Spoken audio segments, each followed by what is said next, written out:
the usual terms and concept sheet available to you to help you follow along with the lecture.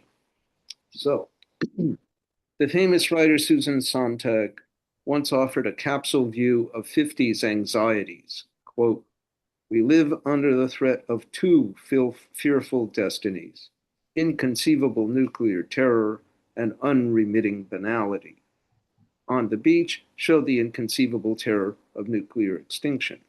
This week's film, Invasion of the Body Snatchers, depicts Sontag's other fearful destiny, unremitting, vegetable-like, or suburban conformity. The famous writer Joan Didion felt and feared it too, and wrote about it in a famous collection of essays, Slouching Towards Bethlehem. This was a period that placed a premium on both individualism and conformity. Individual liberty was said to set American society apart from communist totalitarianism. Indeed, individual liberty made America exceptional in human history. Yet, as embodied in the fads and styles and suburban rhythms and the narrow politics of the time, the weight of social convention and the imperatives of conformity seemed very severe. The social critic Vance Packard lamented, "The times seemed to be conspiring to squeeze individuality and spontaneity from us." This is, in some sense, the focus of Invasion of the Body Snatchers, whatever else is going on in the film. This suppression of individuality and spontaneity was, after all, what the counterculture later rebelled against. Widespread conformity was certainly one aspect of Americans' 50s culture. For the white middle class, it was a world of Dr. Spock on how to raise children and Betty Crocker's cookbook in the kitchen. Everybody read these same books. On the other hand, Vance Packard's books of criticism of conformity, especially The Hidden Persuaders, 1957, were also bestsellers. And so was Nevil Shute's anti-war A-bomb novel, On the Beach, also 1957, and also a bestseller. So things are socially, culturally complicated. Now, Invasion of the Body Snatchers, our film, is certainly along the Vance Packard line. It depicts the invasion of a small California town by sinister plant spores from outer space. They grow into huge seed pods. These pods become exact replicas of individual people, looking the same, acting the same on the surface, but minus all emotions and feelings. A community of emotionless duplicates of human beings emerged. But who can tell the difference? Invasion of the Body Snatchers was a little black and white science fiction film made with a small budget on only a 3-week shooting schedule. It has become one of the most famous examples of 50s culture. How come? It's striking how many different interpretations of the film there are. Conservatives saw Invasion of the Body Snatchers as a denunciation of communist subversion and totalitarianism. Liberals thought it a liberal protest against McCarthyite witch hunting. Others saw it as an expression of anxiety over American social conformity and malaise. Another interpretation, Body Snatchers shows 1950s worry over brainwashing and thought control. At the end of the Korean War in 1953, some U.S. soldiers captured by the communists declared their hatred of the U.S. and desired to stay in North Korea, of all places. Brainwashing of soldiers by communists was shocking. It's a central theme in our next film, The Manchurian Candidate, with its hypnotized assassin. Or Body Snatchers focus on the violation of human bodies by an alien force and the bodies being turned into something dreadful. This reflects the broad American fear of radioactive contamination. In its way, if this is so, Body Snatchers is an expression of this anxiety almost as intense as On the Beach. Or Body Snatchers is basically a film mourning the passing of the American small town, a close-knit, harmonious society of individuals where everyone is known by name and their uniqueness is too and respected. The fiction of Jack Finney, who wrote the novel on which the film is based, often reflected his yearning and nostalgia for simpler times, sort of like the famous episode Next Stop Willoughby in Rod Serling's The Twilight Zone. Finney's original novel, Body Snatchers, reflected this attitude. The actor Kevin McCarthy, who plays the lead in our film, went to talk to Finney, who denied there was any political allegory in what he wrote, though he could see why people might think so. Finney said his main concern in the novel was to underline the fear of anonymity that comes with the rise of big city life. How well do you know your neighbors? Do you really know them? Would you know them well enough to know if they've been replaced by pods? Finney lived in a small town in the beautiful hills of Marin County.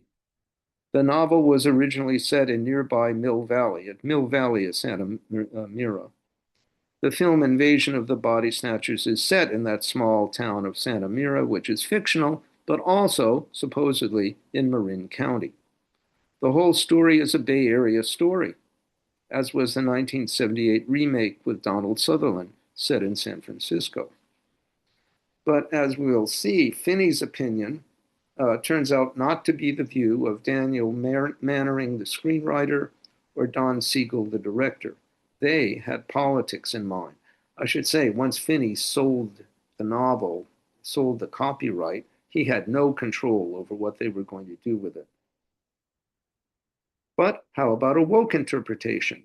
Quote, Body Snatchers employed xenophobic tropes of racial and sexual difference to dramatize the potential social, political, and personal disenfranchisement of post-war America's hegemonic white patriarchy. It's a horrible sentence, but remove the jargon, and there may be something to the ideas that the arrival of the pods challenged the 1950s hegemonic white male patriarchy, like Sally in last week's Strategic Air Command, but a lot more successfully. Or finally, was Body Snatchers originally merely another profitable little sci-fi thriller, just part of the explosion of science fiction movies in the 50s? Not much different from, say, Them, 1954, with its giant radiation-mutated ants taking over Los Angeles. Again, who could tell the difference? But this time, it's vegetables. The great horror writer Stephen King comments, quote, there's nothing really physically horrible in the film, but beyond the gross-out level, on a second level of anxiety, Invasion of the Body Snatchers has over the years given a lot of people the creeps. Now, we'll be looking at why so many people got creeped out so much. Now, one person who was not creeped out was Quentin Tarantino. With his typical contrarianism, Tarantino argued that the pods and their unified pod society were not so bad. Yes, the elimination of emotion meant that no one in Santa Mira cared if a dog was run over. But along with the elimination of compassion for animals and the elimination of love and joy and a sense of humor, also went the elimination of hate, selfishness, greed, racism, depression, competition, rage, and violence.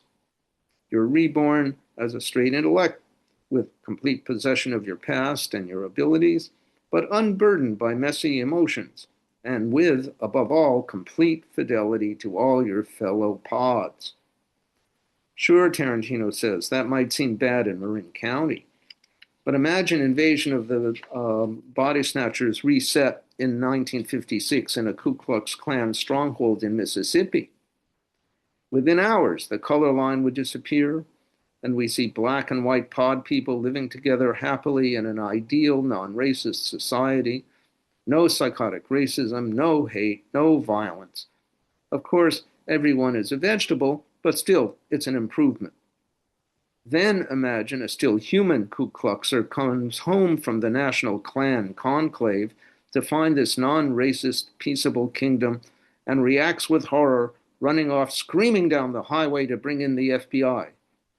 Who would be the villain then? With Tarantino, you never know when he's tongue-in-cheek, but he always provides an interesting perspective. Body Snatchers certainly made a profit for Allied artists in '56. They got 1.5 million box office take on a mere $400,000 investment, essentially tripling the investment. But made on a small budget by a low-rent studio and without major stars, it never received an extensive review at the time in any major newspaper or weekly magazine, and it never got distribution to first-run movie theaters in 1956. What happened was, as often happens with our films, Body Snatchers got a second life through television. Television reruns, beginning in 1959, made its reputation, especially in the film school generation. And so did the French, who by 1964 had elevated the director Don Siegel to the status of a major auteur. Body Snatchers' reputation in Hollywood became so large that it has been remade not once, but 3 times, in 1978, in 1993, and 2007, each time with major stars. The last time was with Nicole Kidman and Daniel Craig. So the interesting question is, how come our little science fiction movie Invasion of the Body Snatchers has taken on so much political and social weight? Why has it been so popular in Hollywood? So I'm going to give a summary of the plot now. I want to go over it briefly in order to remind people of exactly what you see on the screen. The movie begins with a psychiatrist being summoned to a hospital to examine Dr. Miles Bennell, played by Kevin McCarthy, who was thought to be insane. Dr. Bennell then recounts his story to the psychiatrist as a voiceover in a flashback. In terms of the creation of creepiness, it's central that with this initial hospital scene and his voiceover and the title of the movie itself giving itself away, the audience sitting in the movie theater from the very beginning knows more than Miles, knows everything that Miles in the flashback only gradually to his horror discovers. The audience is aware of that. I should say this was an original principle of the ancient Greek theater. The audience knows more than than the actors on the stage, and as Alfred Hitchcock said, there's a way to create real tension in the audience, which is you send somebody down a corridor and there's creepy music. But much better is you send somebody down a corridor, there's creepy music, but the audience has showed the killer waiting behind the corner. So the audience knows more than the innocent protagonist. So Miles returned home to Santa Mira from a trip. This is all in the flashback, to find the town was beset by a serious illness. Patients were claiming to him that their friends and relatives were no longer real people, but duplicates. The town psychiatrist explained it as mass hysteria caused by anxiety over what's going on in the world today. In short, it's Cold War atomic bomb anxiety that is making people think that their neighbors are duplicates. But eventually, Miles finds out that the large plant-like pods were growing secretly all over the town. These large pods began to duplicate specific people and then became them when the people fell asleep. Maybe it's the result of atomic radiation on plant life or animal life, wonders Miles. So here again, there's another example of A-bomb anxiety. Given the fears of radiation poisoning we saw On the Beach, this is very interesting. Actually, Santa Mira has a nuclear air raid siren, as if that would help in Marin County. Later, Miles learned the pods were not irradiated plants, but actual invaders from outer space. He contacted the local Santa Mira police, but found that they had become pods. He found out that the psychiatrist was also now a vegetable duplicate. He and his girlfriend Becky flee the town. The pods pursue them in order to convert them into being pods, not to kill them, but to convert them into being pods. Miles and Becky hide from them in an abandoned mine. This abandoned mine is actually the Bronson County Cave in Griffith Park, Los Angeles, frequently employed in Hollywood movies. In fact, John Ford had just used this exact spot 2 months earlier to film the climactic moments in his great grim Western, The Searchers, 2 classic movies filmed there in a row. But in the mine, Becky fell asleep and so became one of the pod people. Miles realized this when he kissed her. There was no reaction at all. Miles was later found wandering along a highway screaming, "You're next, you're next, they're coming, you're next." Back in the present, that's the end of the flashback. Back in the present, the psychiatrist decides that Miles is indeed insane. But then a truck driver is brought into the hospital, badly injured in an accident, while transporting pods. The pods are found in the back of his truck. The psychiatrist suddenly becomes convinced that Miles is telling the truth. He telephones the FBI. Happy ending. Now, both the introduction with the psychiatrist summoned to see if Miles is insane, and the happy ending with the psychiatrist now calling the omnipotent FBI about the pods, these were last-minute additions to the film. The original movie is now in its entirety the flashback between the introduction and the ending. That's what the original movie was supposed to be. The original movie ended with Miles running down the highway screaming, "They're here, you're next." And then he collapses. No FBI to the rescue. The pods are coming. A very pessimistic ending. Why did they change it?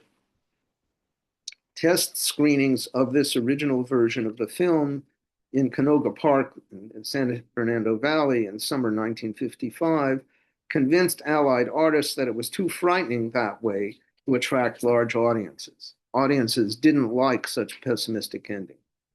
Allied artists executives insisted on a new beginning and a new ending to make Body Snatchers more palatable. The director, Don Siegel, complied, but only under bitter protest. Given the profits, it looks like the Allied artists executives judged the 1956 audience correctly. On the other hand, the 1978 remake starring Don Sutherland adopted Don Siegel's very dark ending and still made good money. Maybe by the end of the 70s, the American audience was ready for it. The 1993 remake with Forrest Whitaker as Miles Monell was also pessimistic ending. But the 2007 version has Nicole Kidman as Dr. Carol Bonnell triumphantly destroying the pods. In fact, the pods are defeated in Jack Finney's original novel, too, completely defeated through human resistance. So the artists who made the film in 1956 didn't have to do it the pessimistic way they originally did. That was their invention. Why did they do it that way? And that brings me to the filmmakers. And I'm going to discuss these 3 individual people, the producer, the director, and the screenwriter, who had their own worries and points of view. Considering its lowly status as a quickie sci-fi thriller with a small budget, Body Snatchers had a first-class pedigree.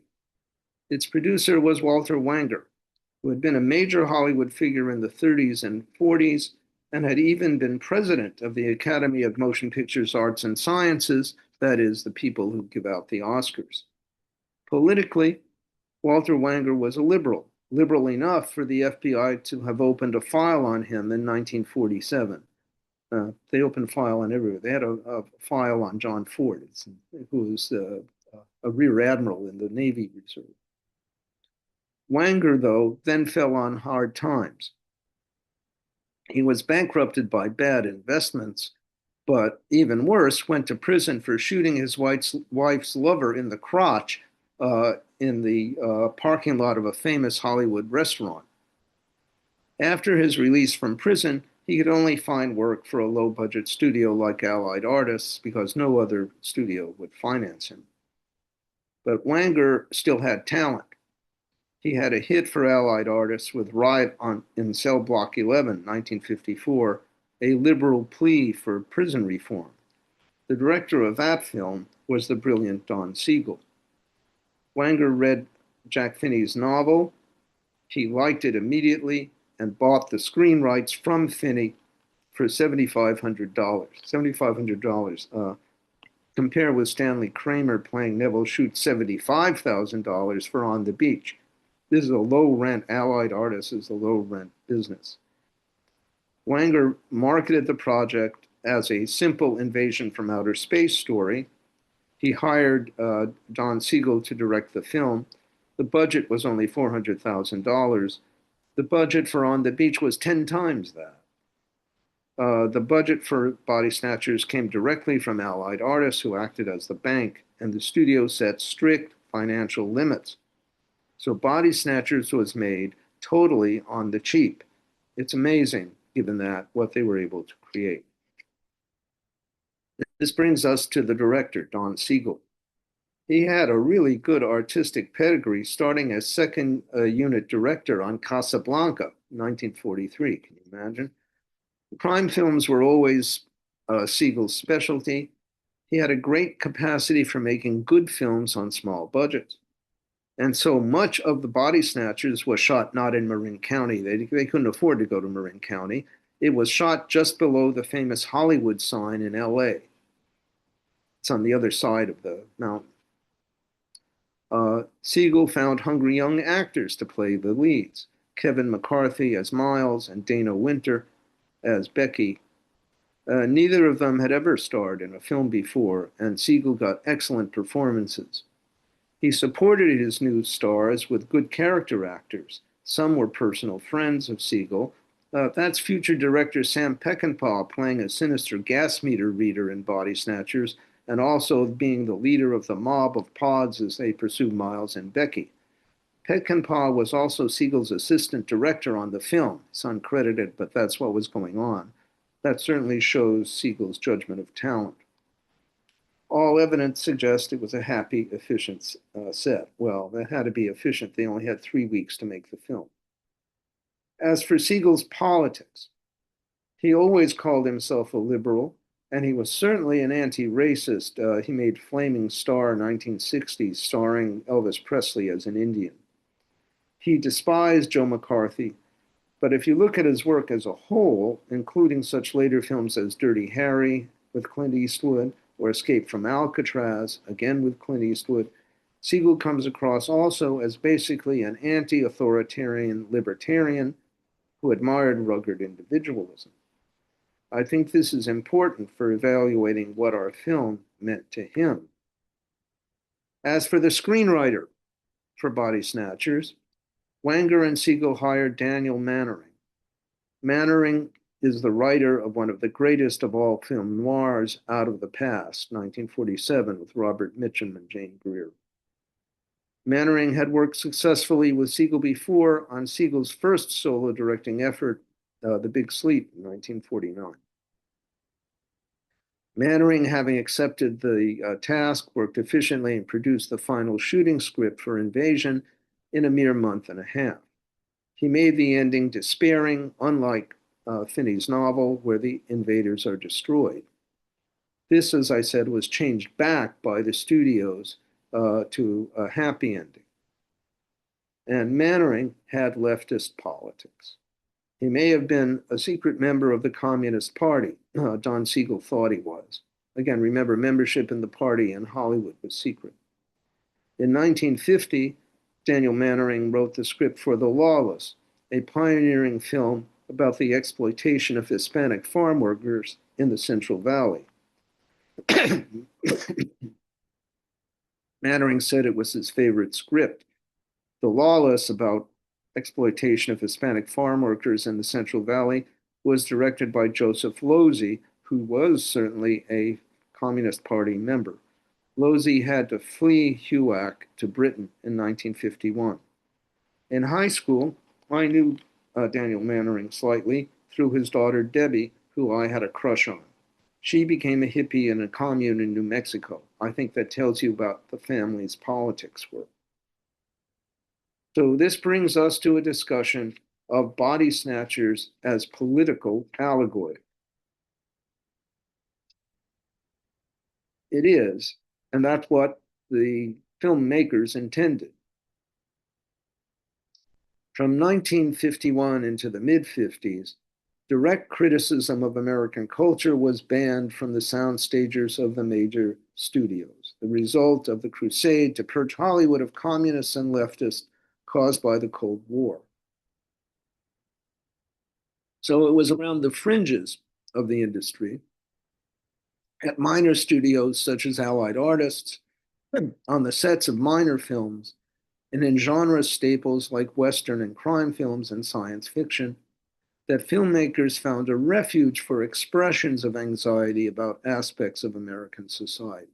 They couldn't make major films, but it was still possible for people who had anxieties about the direction of American society to work on minor films and in genres that were able to contain those anxieties. So it's easy to see that Invasion of the Body Snatchers as a science fiction thriller functions as an allegory. It indirectly raises questions about prosperous post-war American society that the major studios could not or would not raise. But if Body Snatchers is an allegory, then an allegory of what? Genre works on the margins, scattering clues more than they take clear stands. So genre, what was happening was that genre, Western science fiction, left clues rather than stating directly about anxieties. So Body Snatchers' political meaning has become like a Rorschach test because it left clues but did not take a clear stand. Another example of this is Forbidden Planet from the same period, where there's anxiety about technological advances destroying the planet. So it's a Rorschach test because nothing is said directly. Is it simply a typical 1950s anti-communist allegory? A right-wing diatribe against the Red Menace? The pod people are a regimented society and totally lack individuality. They are alien invaders engaged in a silent revolution to destroy American society.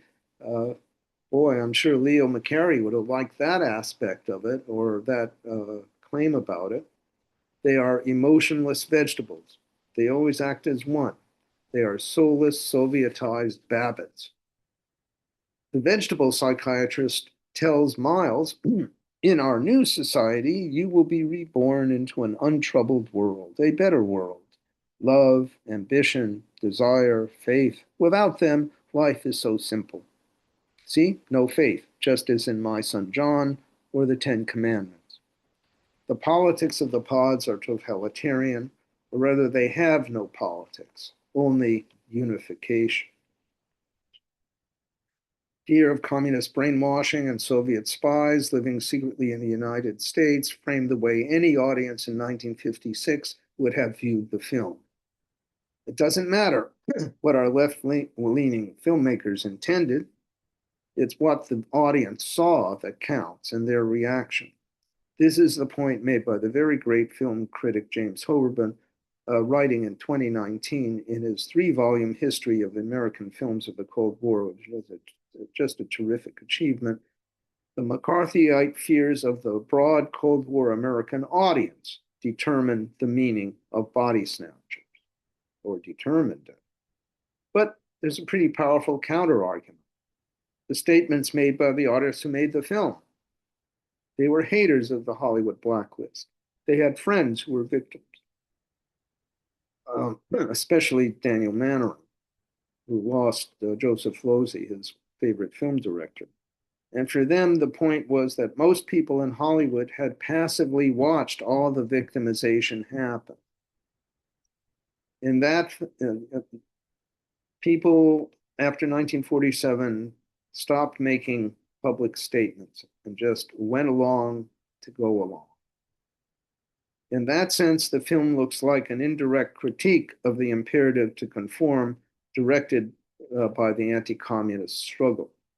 Walter Wanger himself, the producer, later said, if there's a political subtext to the film, which was, he said, intended mostly as a simple sci-fi thriller. But if there is a political subtext to the film, it was anti-McCarthyism. So when Santa Mira's nuclear air raid siren begins its ominous blasting, and everyone in town combines automatically to pursue Miles and Becky up the long stairway into the hills. Again, that long stairway into the hills is the hill on which the Hollywood sign is. We see the conflation of fears of nuclear attack with fears of the anti-communist herd mentality. Not the communist herd mentality, but the anti-communist herd mentality. Neat. Wanger did not feel it was un-American to criticize American institutions in order to improve them. After all, he'd shot his wife's lover in the crotch. For Wanger, it was the demand for conformity that was the real enemy. Don Siegel, the director, was similar, quote, "The connection to anti-fascism in the film is really quite natural because fascism's aim is that people under its rule should have no emotions or personalities and be just like vegetables." He stressed that, yes, Body Snatchers was basically entertainment, but, quote, "the political references to Senator McCarthy and totalitarianism of that sort was inescapable." You know that as a teenager, I was on the outskirts of this liberal left Hollywood subculture. This was the subculture that produced the film, subculture that also produced On the Beach. It may not go with the historical cliche of universal oppression, but I can personally testify to the increasing self-confidence of that subculture in the late 50s. An Invasion of the Body Snatchers, as it was intended by the artist, is an example of that increasing self-confidence. Invasion of the Body Snatchers opened nationwide in the US in February 1956, the same month that in Moscow, the Communist Party First Secretary Nikita Khrushchev denounced Stalin as a criminal and declared at the party Congress that nuclear war against the capitalists was no longer inevitable. So denounced Stalin as a criminal, said nuclear war was not inevitable. These were certainly forward-looking developments. But Invasion of the Body Snatchers is still mostly an artifact of the previous high Cold War period coming right at its end, and its political concerns are also of that previous high Cold War period. I should say that my wife's mother, who was an ardent communist, never forgave Khrushchev. Never. But now I want to turn from talking about the political allegory to thinking of Body Snatchers as a sexual allegory. And that's because feminist scholarship has opened up another and very rich way to view the anxieties in the film. Feminists focus on the relationship between Miles and Becky, Dana Winter. It's the central human relationship in the plot. They then stress that Body Snatchers is a male narrative. Miles, the male doctor, is the one telling everything in the flashback. The makers of the film, Wanger, Siegel, Mannering, they're all men too. And it's a male nightmare. Anxieties first appear the moment beautiful Dana Winter steps into the frame in her strapless dress. She portrays a free-spirited divorcee, an unusual and scandalous personage in the mid-50s. Miles is divorced too. In fact, the Motion Picture Production Code censors protested about both Miles and Becky being divorced. That was too much. Wanger and Siegel simply refused to change this, and Body Snatchers, as a result, ended up with a production code negative rating that on those grounds forbade theater owners from showing the film to anyone younger than 16, which had an impact on profits. Initially, Miles and Becky's relationship looks traditional, 1950s style. When Becky floats into Miles' office in that bare-shouldered dress, she's established as an object of visual pleasure for both Miles and the audience. Again, this is a feminist interpretation of the film, that she becomes an object of visual pleasure. Miles soon takes the lead in the courtship. Later, Becky and Miles spend the night together at his house because she's become a refugee from her pod father. To have Becky at Miles' house overnight, no matter what the circumstances, this was daring in 1956. And of course, the motion picture production code prevented it from being explicit that Miles and Becky slept together.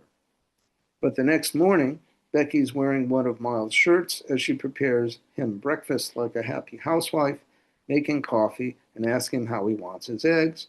She puts her arms around him, he puts his arms around her. The image of Dana Winter in blue jeans and a man's shirt at the stove in this scene was so evocative that executives at Allied Artists suggested a merchandise tie-in, a merch tie-in, and furnished a photo of her dressed this way at a tap and gas range, specific kind, and holding up a loaf of Wonder Bread. Miles and Becky had been high school sweethearts, and Miles had wanted Becky to marry him then, and she'd refused him. But now Becky says, I want your children. Later, when they're fleeing the pods, it's Becky who constantly trips. It's Becky who falls down, and it's Becky who falls asleep, a traditional 50s depiction of female weakness. The cover of the paperback of Finney's novel was even worse. An overly muscular Miles carrying along a sleeping Becky in her nightie and bare feet. So at the surface, this is a very traditional 50s relationship. But feminists stress that beneath that traditional 50s male-female story is a real war between the sexes in our film. Becky rejected Miles once, and his lust for her is ignited by seeing Becky again. But he's also threatened by her independence and her self-assured sexuality.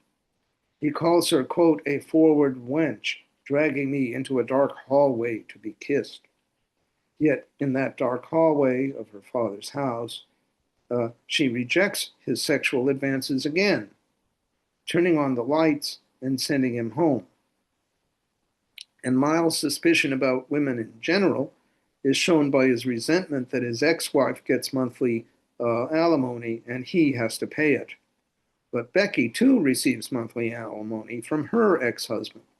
And Miles makes a snide remark about that. Again, we're talking about war of sexes underneath the traditional story. Once Becky falls asleep and becomes a pod, she tries to tempt Miles himself to sleep, putting her left arm around him and drawing him towards her witch-like and seductive. He tries to wake her from her vegetable stupor with a passionate kiss. Miles' passion is not returned. She's a blank. Well, after all, she's a vegetable. So here, though, Becky rejects Miles again. That's the third time that she has done that. He describes kissing emotionless pod Becky as the moment he, quote, truly understood fear.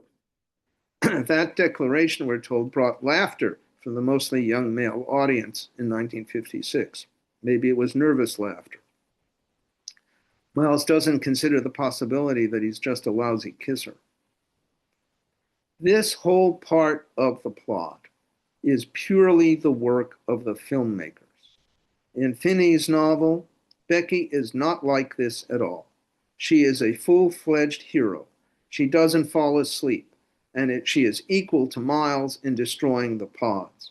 Like Miles, she is a savior of the planet, and she marries him. She's a lot like heroic Nicole Kidman in the third remake of Invasion of the Body Snatchers in 2007. But in our film, she's a Judas. It's a giant change from the novel, and it's easy to see traditional 50s male anxiety at work. Feminist scholars point here to the fact that Siegel's assistant director was Sam Peckinpah. Women in Peckinpah's later films are often betrayers. That is, Angel's girlfriend in The Wild Bunch, 1968, or Susan George in Straw Dogs, 1971. But actually, Siegel didn't need any instruction from Peckinpah. Women are deceitful betrayers in a lot of Siegel's own work. The Killers, 1964. Uh, the last film of Ronald Reagan, in which he plays a very convincing villain. Two Mules for Sister Sarah in 1971, and above all, The Beguiled in 1971. Also, in these last two films, the male victim of a lethal female deceit is Clint Eastwood, of all people. Yes, it's true that Becky rejects patriarchal authority in the form of Miles. And her rejection of Miles, her escape from him, might make her seem the embodiment of the more independent women of post-war America, a little bit like Sally in Strategic Air Command. But the problem here is that as an emotionless pod, Becky can hardly be considered liberated. The woman who began the film as a glamorous, free-spirited divorcee has become a vegetable, just like everyone else in Santa Mira. Still, Body Snatchers does seem a vehicle depicting male fear of a movement towards a future when old-fashioned men like Miles can no longer count on women's readiness to play courtship and housewife games, with no need for greater freedom. Becky betrays him for a new life. We should note that married women's numbers in the workplace, with all the changes in the power balance that entailed at home, rose in the 1950s. Let me repeat that. Married women's numbers in the workplace rose in the 1950s, despite the housewife myth. Finally, Body Snatchers as a social critique of individualism versus mass. It's also easy to see that whatever the specific political allegory, insofar as there is a social critique to Invasion of Body Snatchers, the film is an attack on conformity and the death of individualism at the hands of the mass. In Jack Finney's novel, Miles destroys the pods with Becky heroically at his side, and at the end, Miles is defiantly victorious and married to Becky. The film, even as modified, is so much more pessimistic than the novel. Miles, in the end, fights on totally alone. But Finney thought that defensive individualism against the suburban mass was the deeper purpose of the film of Wanger, Siegel, and Mannering. And he approved.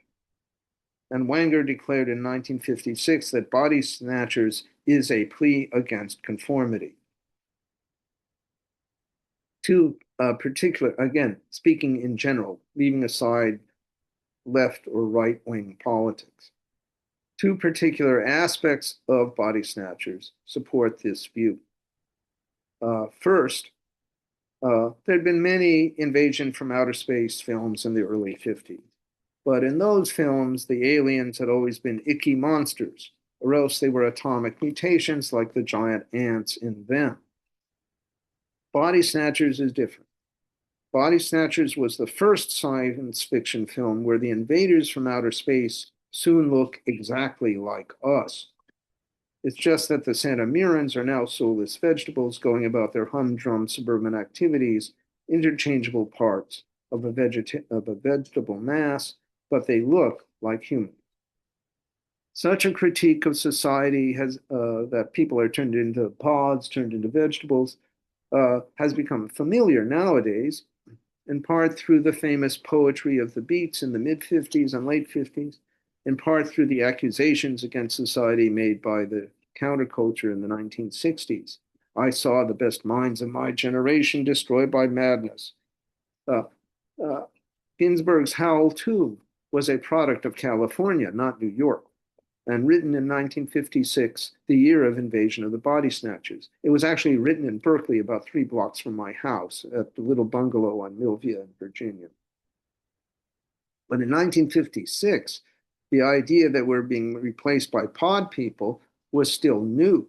So Variety, a very important Hollywood magazine, in its note on the film, found Invasion of the Body Snatchers difficult to follow, quote, because of the strangeness of its premise. So A dull town, small town is actually the fount of a frightening contagion.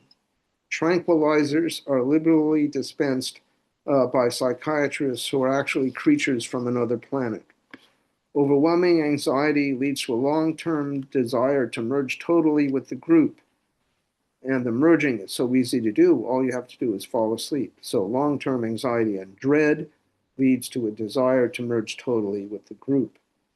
This is Orwell's 1984 in Santa Mira, and the next morning, nothing on its dull suburban surface has changed. Second, for Miles, the changes wrought in Santa Mira society had already begun before the invasion of the Body Snatchers. The pods are transforming Santa Mira into a regime of totalitarian vegetables. But Miles tells Becky that the dehumanization of the townspeople hadn't begun with the invasion of the pods. The dehumanization of the townspeople had only accelerated with the invasion of the pods. Miles, at the start of the movie, is himself handing out tranquilizers to everybody in Santa Mira society, including children. And at the first sign of stress, people begin swilling scotch. Santa Mira's people are already starting out as a medicalized bourgeoisie. Well, tranquilizers and booze were part of 50s American culture. Later, to stay awake, Miles and Becky pop amphetamines from Miles' office. Later, too, they use the morphine supply in Miles' office to immobilize some of the pod people. Dr. Miles, it turns out, is Dr. Feelgood. He always has lots of drugs ready, and that's because of the nature of the society. Miles comments to Becky that as the town doctor, quote, I've seen how everybody is troubled, how people have allowed their humanity to begin draining away. Only it happened slowly rather than all at once like now. They didn't seem to mind.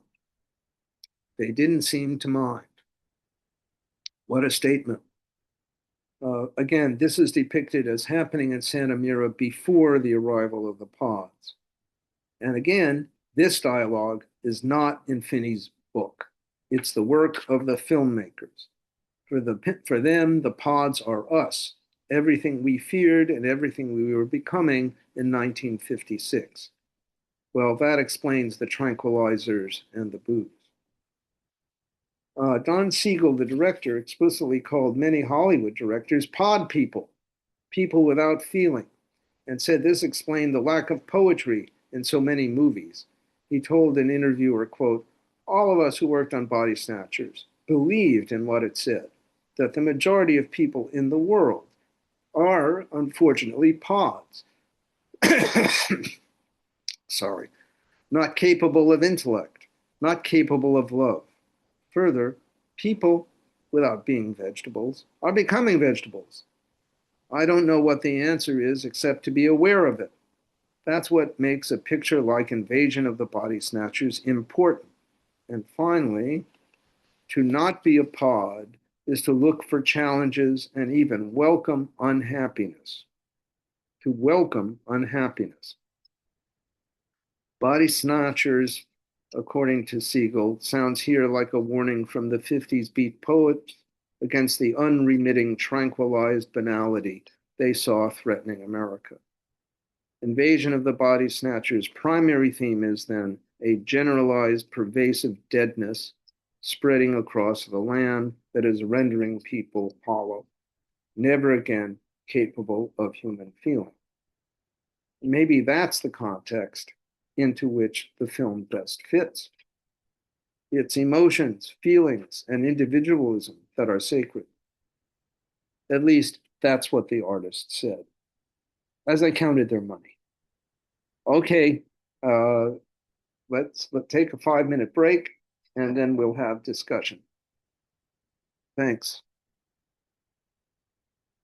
Again, one of the things that's noticeable is how different the film is from the novel, and how much more pessimistic the film is than the novel is. and how Becky in the novel, who is a hero, is portrayed in the film as a Judas.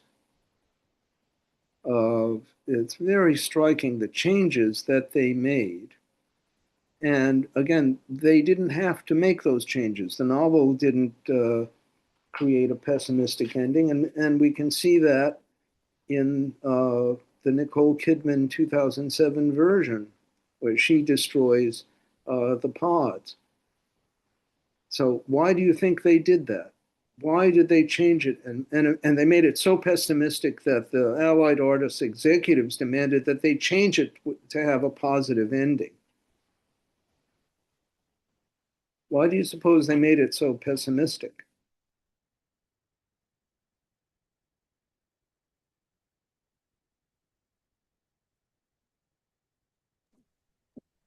Jeremy, Did they think the people wouldn't fight back against the conformity, or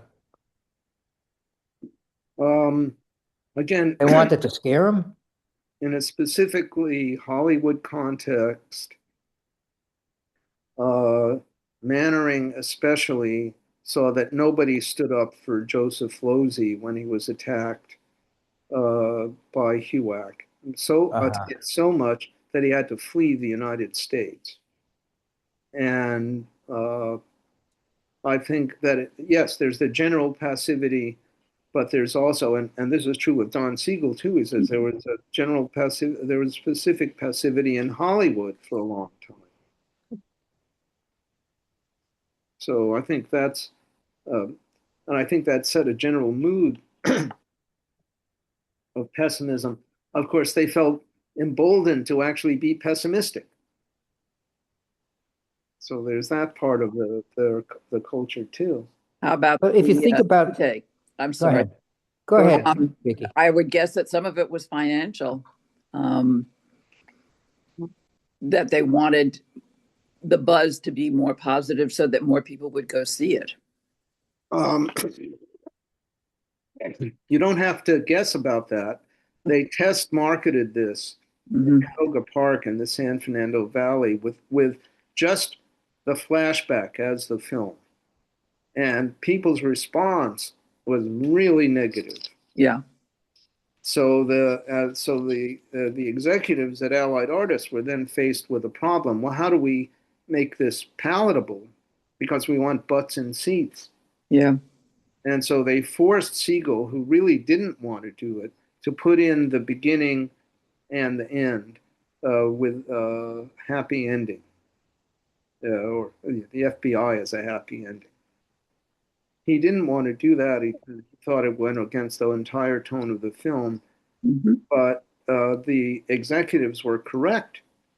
The film made a lot of money for a little film. I mean, it made 3 times its investment. So Allied Artists was happy, and from the point of view of the executives, they made the right decision. Well, but that's two different values Yep, that are in conflict right there. right. Welcome to Hollywood. That's exactly right. I mean, this is the contradiction in Hollywood is that it's a money-making operation. At the same time, people are striving to be artists. And it's a direct conflict. And the money-making operation is that the executives have a good idea what the audience will accept and what they won't accept. And golly, you see it in Titanic,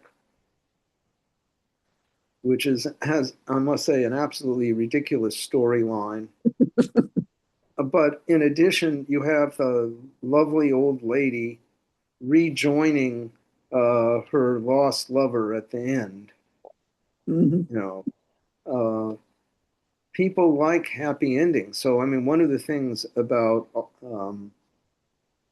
the film noir, if we do that, another California noir in the future, is the courage of having ambiguous endings or even negative endings. like Chinatown. So the pressure is all not to do that. Yeah, Greg. I may have missed it here because I missed a bit of the discussion, but did you happen to bring up Pluribus on Netflix, which seems to be a very similar sort of plot, an alien invasion. The people are taken over by an alien mind, but they essentially they have the all the same knowledge, and there are only 12 people left who are not taken over and who remain independent. I've only seen the first episode. My wife doesn't like science fiction, so I've only seen the first episode. But I know it's very popular, and I don't know how it comes out. But it seems to me very much kind of the same theme. Yeah, I think it's why do you think that filmmakers would take the risk, gamble their money in making a film with, once again, currently, uh, people being taken over by beings from outer space? Popular Wishful theme. thinking. What's that? Thinking? Wishful thinking. Oh, wishful thinking. Yeah, that's what Tarantino said. The movie is wishful thinking. Yeah. Greg, I mean, there are in the 50s, there were a lot of actual novels like this. Robert Heinlein did one called The Puppet Masters, in which you actually can see the puppet masters, which are these creatures on the back of people's necks controlling their nervous systems. So what people usually say is that's the fear of communist infiltration. But on the other hand, one can see the fears of conformity. I mean, Vance Packard wasn't howling in the wilderness. He wasn't a voice howling in the wilderness. He was writing bestsellers about people's fear of conformity and warning them about conformity, even as people all used, white middle class people all used Dr. Spock, white middle class people all used Betty Crocker cookbook, which people tell me is actually a pretty good cookbook. Uh, there are those two kind of conflicting things. But the issue about money versus art is, of course, one of the things that agonizes Hollywood all the time. And one can say the way that plays off, I have to say, probably the fact is that blockbusters like Star Wars created an entirely different profit margin in which Star Wars was made for about 10 million, $11 million and grossed $450 million. Mm. And when you have that kind of possibility, the answer is always, well, let's make another one. You know, and I don't know how many Star Wars movies have been made, but there's a ton of them. And same with the modern Sherlock Holmes ones. The temptation in Hollywood is to go with something that's been previously proven a winner. At the same time, what you often see in the Academy Awards is Academy Awards going to films that the public has not hardly ever seen, has rejected. Yeah, and that's the artists trying to state what they want over the money people. Mm. That's very interesting. Yeah. Whatever with the movie, there was the movie with the guy in the aquarium, the guy who was a half kind of a mermaid in the aquarium that won the Academy Award. I mean, the Academy Awards themselves have become very, very politicized. Mm-hmm. And again, Joan Didion said about that, oh, yes, but you know what? It's just people platforming themselves. It's just virtue signaling. These things have no actual impact. But it is certainly the conflict between the artist and the money person. I mean, my favorite example of this is John Ford made a very long movie called The Quiet Man for Republic Pictures, which was notoriously skinflint kind of operation run by a guy named Yates. Yates sees the rough cut and he says to Ford, it's too long. You've got to cut 20 minutes of it. And Ford, who was a notorious crank, says, oh, I do? He gets out the 16 millimeter film and starts using a scissor cutting down the center. Not cutting the edges, but cutting the center. And Yates said, stop. So again, another example of Ford. So in The Searchers, that was actually a movie that was financed by a powerful family and who wanted to get into the movie business, but Ford hated any producer coming on the set, and these folks appeared on the set. And Ford staged in the commissary a fist fight among his actors and technicians so that the guys ran screaming away from Monument Valley and never came back. But this is the conflict between the artist and the money people. And you can certainly see it in Body Snatchers. Hey, Art. Yeah. On Pluribus, I've watched the whole thing, and I did find it interesting that you really don't know what's going on, Ah. which is not quite the same in Body Snatchers. Also, the star of the show, the woman, is from Breaking Bad and Better Call Saul, so she's quite popular. So I watched the whole thing, sometimes very annoyed by it, but kind of just, well, I wonder what's going on here, really, so that is interesting. Does it have a happy ending? You don't need to tell me what it is. But... Well, I guess my overall view was stick with it. Okay. And you'll see some very interesting things that are pretty interesting, and you'll see. Not to mention is that it just keeps going. There's more season 2 coming, so they can extend this ad infinitum,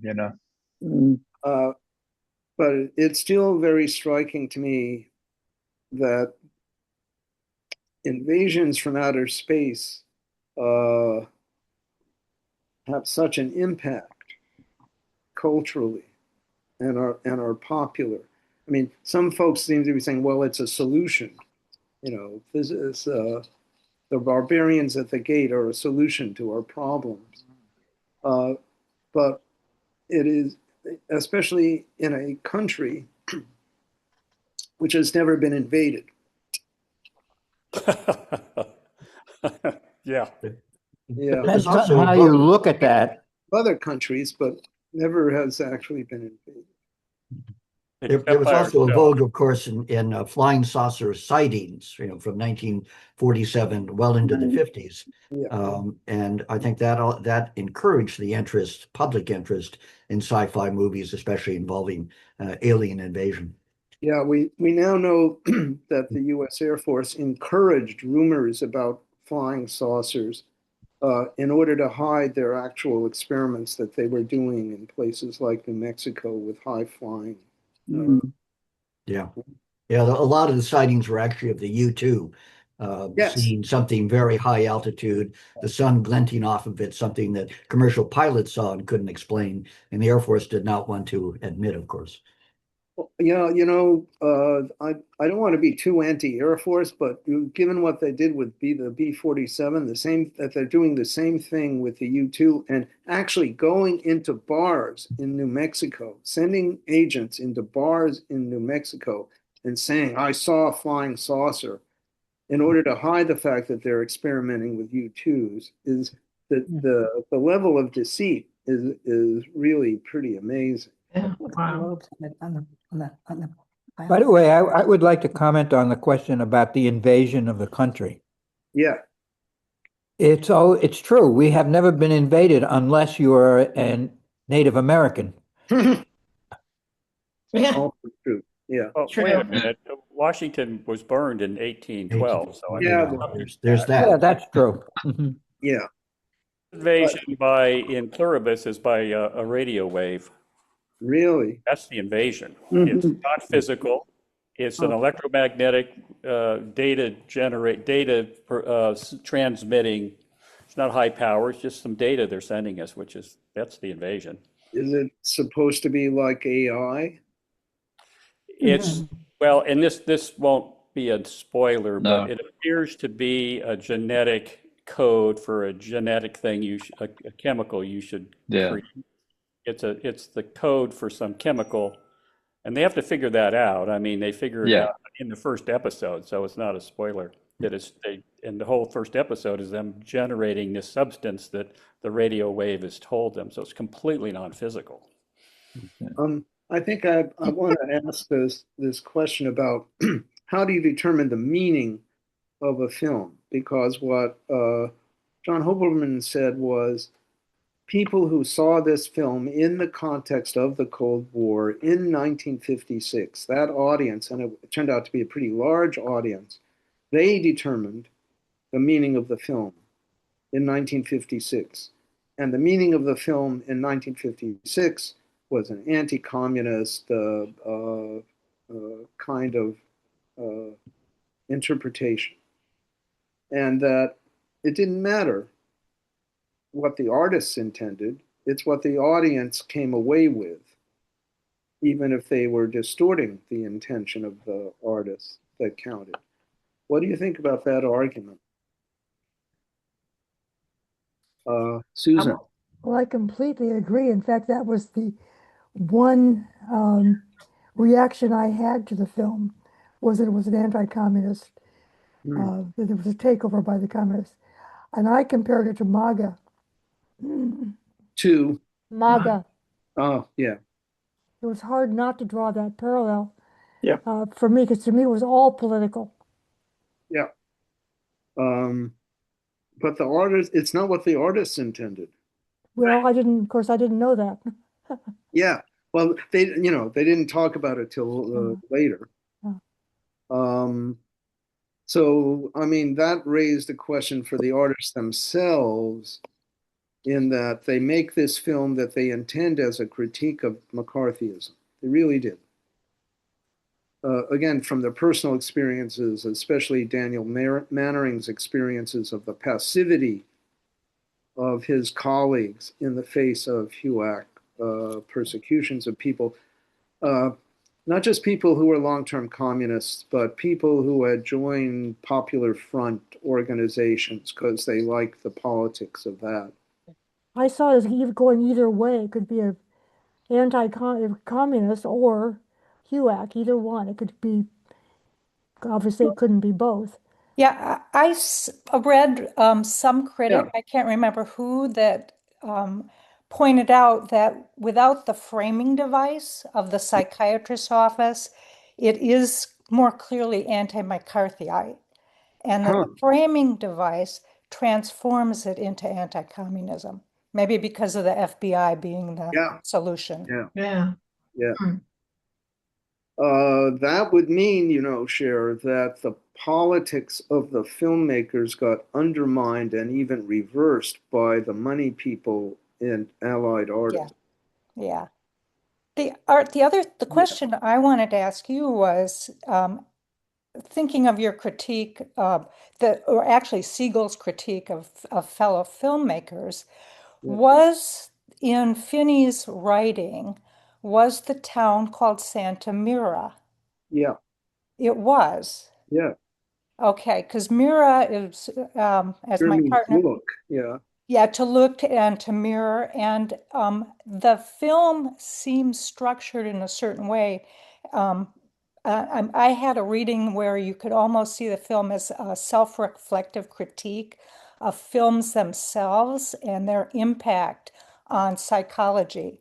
And when you said that Siegel was upset, pointed out about all of the silence around McCarthyism and the ascent of that, it kind of brought a little more to the fore.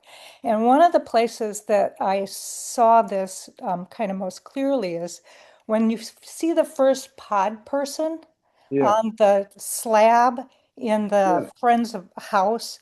In the background are three film noir posters, three French Really? film noir posters. And I won't try to use French because I don't know it, but the first one is the white cat. The middle one says Miroir Noir, Ah, Black Mirror. yeah. And the one Huh. on the other side is Femme Fatale.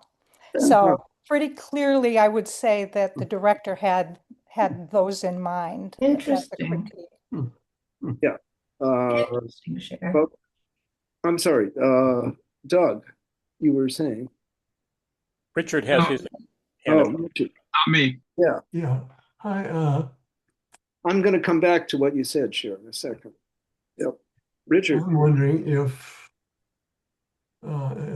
anti-communism or anti-McCarthyism motivated the making of the first film, if there wasn't something pervasive in the human nature that motivates the subsequent films.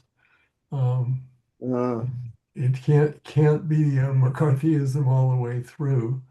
So maybe it's a cautionary tale, stirring people to be vigilant against incursions in our way of thinking or our way of being that is a pervasive fear, no matter what the circumstances are. Let me first deal with something that Cher was saying. One of the things that people say about the nature of Hollywood is one of the worst things that can happen. There are two bad things that can happen to you: failure and success. And success brings lots of money.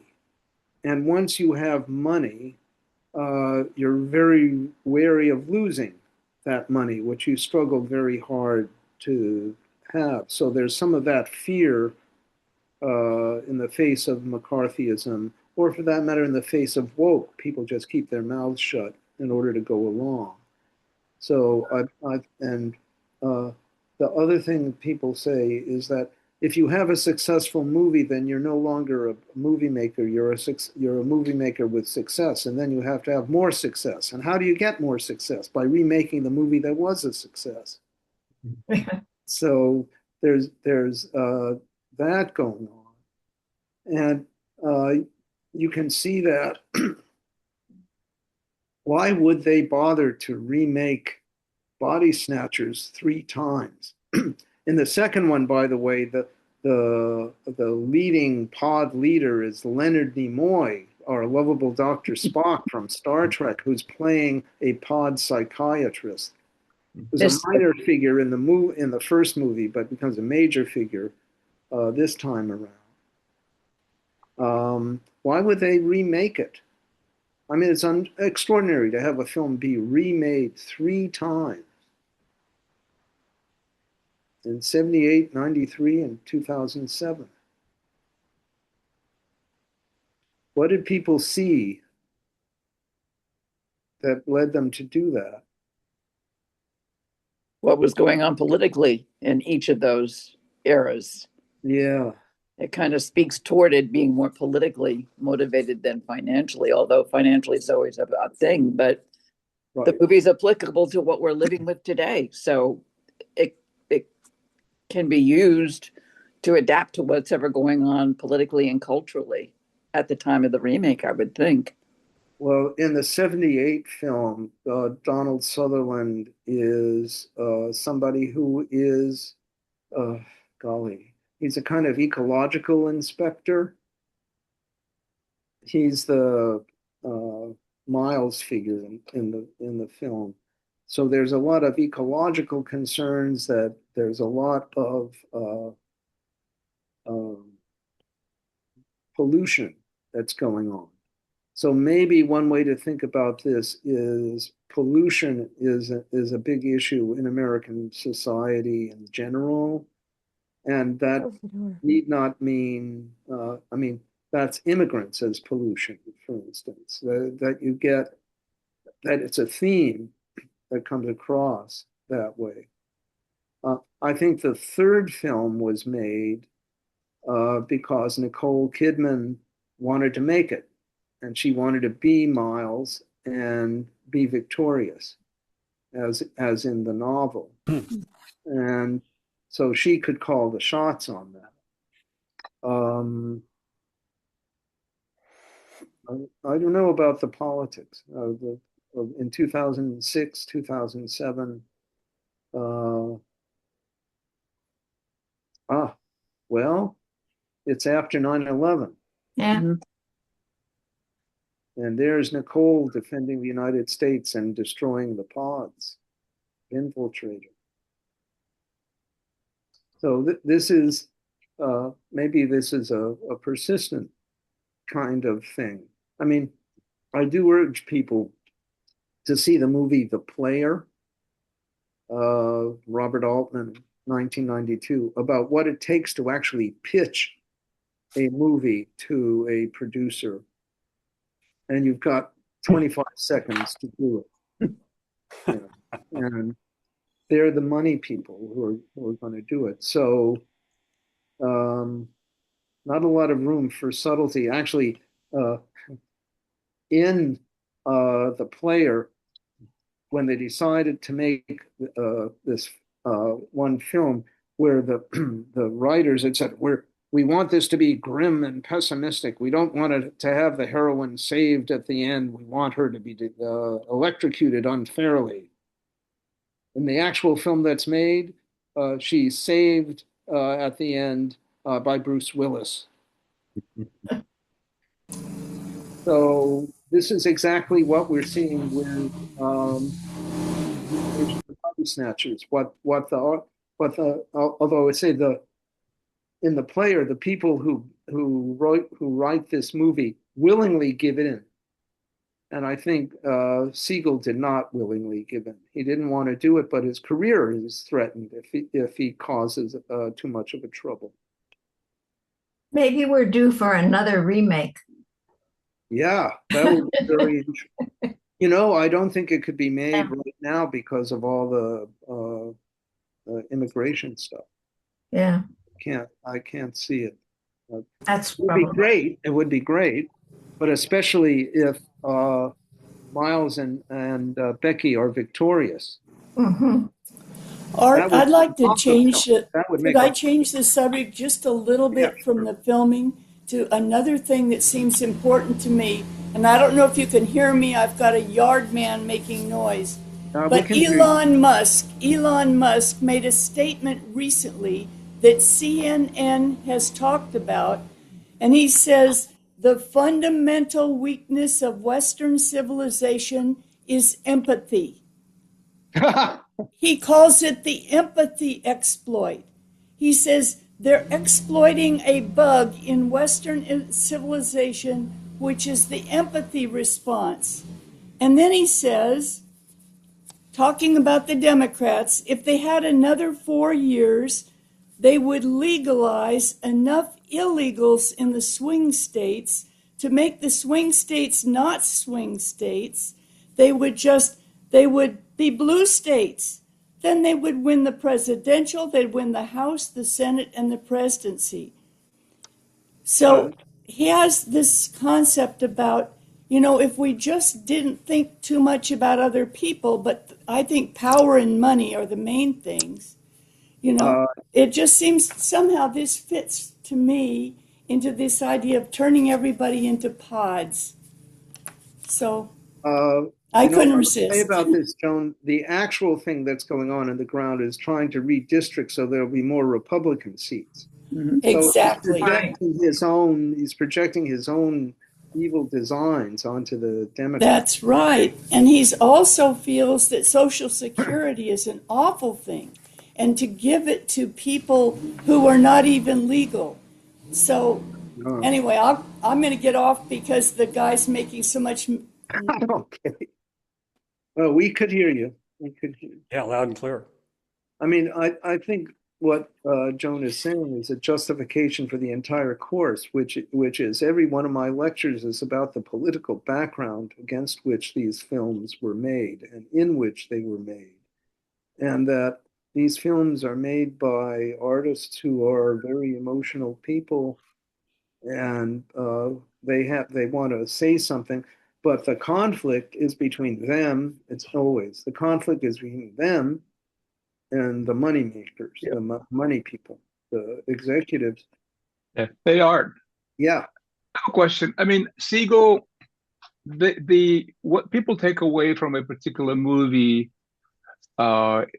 like he meant it to be the politics, of capitalism, for instance. But I think people as individuals can make up their own interpretation. So for him to expect that the audience will get his own interpretation, that's a little bit asking people to be pots, in my opinion. Yeah. Now, but the other question for you is, what do you think of using science fiction in general to deliver social commentaries?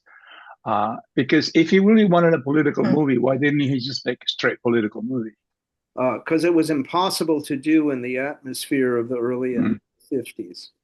So you get a movie like The Day the Earth Stood Still in 1951, which is about a superior civilization comes down, a representative comes down in a flying saucer and tells people, you got to stop with this atomic bomb stuff or we'll destroy you. Yeah. That was the only way, it's very different from On the Beach, which is much more realistic. Although the government tried to dismiss it as science fiction. But that you, at the margins, you can get social criticism in the early and mid 50s, but just you can't do it directly. You just can't. And right. Yeah, I remember the Twilight Zone is a classic example of social commentary. Oh yes, and that started in the late 50s. Late 50s, yeah. Yeah, and but that's part of the late 50s breakup that's going on away from the McCarthyite straitjacket. And that's very important. So, again, those are the people that I knew. I didn't even know there was conservative Hollywood when I was a teenager because all the people, not the parents, they just weren't. So I do think that this issue of artists versus the executives is a real, continues to be a huge tension. And I'm just going to say about the end of Chinatown. The artist himself changed his mind. So Robert Towne wanted a happy ending to Chinatown, and that's what the script has, is a happy ending. Evelyn Mulwray kills her father, and then Jake and Evelyn kiss, and then it starts raining. It's been a drought, and yeah, she's going to be arrested, but but Catherine is safe. And he was infuriated that Roman Polanski went with this very dark ending. He was infuriated for 5 years or 10 years. And then in his 15th year, he said, no, maybe that was the better ending. So artists themselves, and when they're dealing with the money people, have the problem of they themselves are unsure exactly what is best. And that's certainly involved too. They are. One quick question. Yeah. I mean, my daughter and I watched it, and we're just wondering if the ending is called the FBI, or the second psychiatrist. Didn't Miles try calling the FBI? Didn't get any response? Yes, he did, but it turned out that the local telephone Operator? thing was The being run by partners. bots. Oh, Okay. Because I wonder if Siegel was having the last laugh thing. Call the FBI. But the FBI wasn't responding originally with I mean, Miles. the other thing, I just want to say one other thing about Don Siegel. He is the director of Dirty Harry. It's certainly a reactionary film, but what he says about it is no, it's about individualism versus bureaucracy. So again, there's what the artist says, and then it's what the audience sees or feels, which, as Pauline Kael said, every frame of Dirty Harry screams Nixon. But Siegel said, no, that's not what I intended. Okay. So there's really three voices, right? There's the executives, the artists, and then the interpretation of the people who observe the movie, who may have a completely different take on it. And you never know. It's a gamble. Right. And it impacts all of them. If the people interpret it differently, it has a big impact. In the case of Body Snatchers, it made a lot of money for the executives. Yeah, and I would say none of the interpretations that I listed is stupid. They all can be supported. Right. So, Art, what's up for next week? Next week, another movie with different interpretations, The Manchurian Candidate, which sort of follows the same kind of invasion of the body snatchers theme in a way, as you'll see, but it's much more connected to the Korean War. Art, I didn't want to take class time, but John Sumida was my classmate and good friend at UCSD in the class of '69, and I know he was your good friend. And I would like to talk to you about your memories of John. And maybe are you in Santa Cruz or are you away? No, I'm in Berkeley, but why don't you email me and I will just say Sumida was just a wonderful, wonderful person, wonderful friend, and I had arguments with him for 40 years, and he was always right. I'm not sure that's true in our case, but we did argue. Is your email just? I'm not sure I have it, but it's on the site. I will email his email address to you. Okay, Greg, I'd love to talk to you and your memories too. Wonderful guy. Good. I'm in contact with his daughter all the time. Good. Okay. Wonderful. Art, thank you so much. Bye, everybody. Okay, guys. Bye, everybody. Thank you. Thank you. Thank you, Art.